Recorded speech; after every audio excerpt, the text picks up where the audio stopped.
to the session that will demonstrate how to add the content or the information that you had written earlier about each country on your Glog. So go ahead and go to Glogster Education and log in. Once you're logged in, go ahead and click on Edit on the Glog that you plan on editing.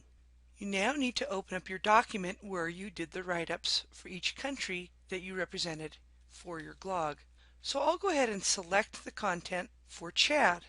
With that selected, I can right-click and choose Copy, or I can do Control-C on the keyboard. I'll return to the Glog. I will then click on Text. If that's not showing, I need to click on Tools. So I will choose Text. Go ahead and look at the different types of text that you can add. Go ahead and explore the possible options. You can click on Papers, Music. You're not going to use these because these are more for titles. You want one that has room for a lot of text. Looks like Papers are pretty good. So you can go ahead and scroll through these to determine which one you want to add. Now there is a possibility on the others that if you scroll through it, you'll find some that you can add more content. So you just really need to come in and play. I found one that I'm going to use. I'll go ahead and select it and choose Use It. I will then drag it close to where it is. This is Chad over here with the children. So what I'm going to do is I'm going to click on the eyedrop tool and use the colors from the color scheme. So I used the orange. I will then double click on the text, and with that text selected, I will do Control V on the keyboard for paste. I'm then going to left align the content so that it's not centered. I am then going to set the text to Georgia, but you have to have it selected. You could click anywhere inside that text box, do Control A, and then choose the font that you want to use. I might make it a little larger so it's easier to read, and I will leave the text black. Now this is almost borderline difficult to read. The best reading combination is black text on white.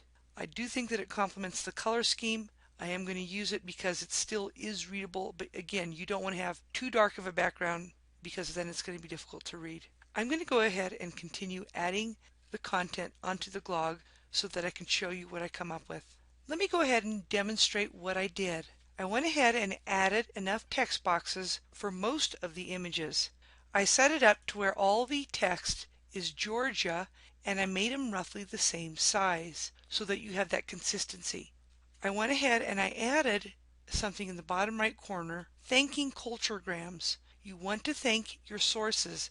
Since I got the images, the content, and I'm also going to be adding video from Culturegrams, I want to credit Culturegrams. I'm also going to demonstrate how to add a hyperlink to the website Culturegrams.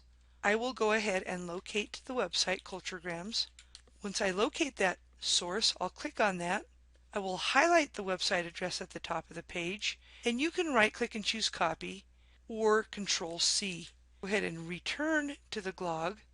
In order to set this up so that it will link to Culturegrams, you want to go ahead and select it and then click on what looks like paper clips.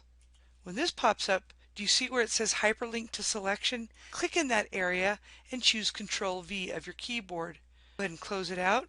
And what you want to do is go ahead and save that.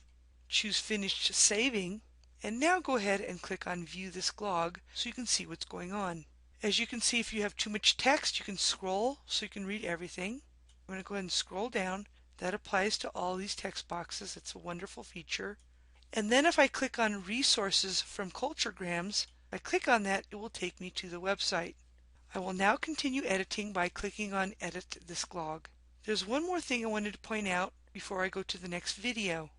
If this were behind the image and you need to get it on top, just click on it and it brings it to the front.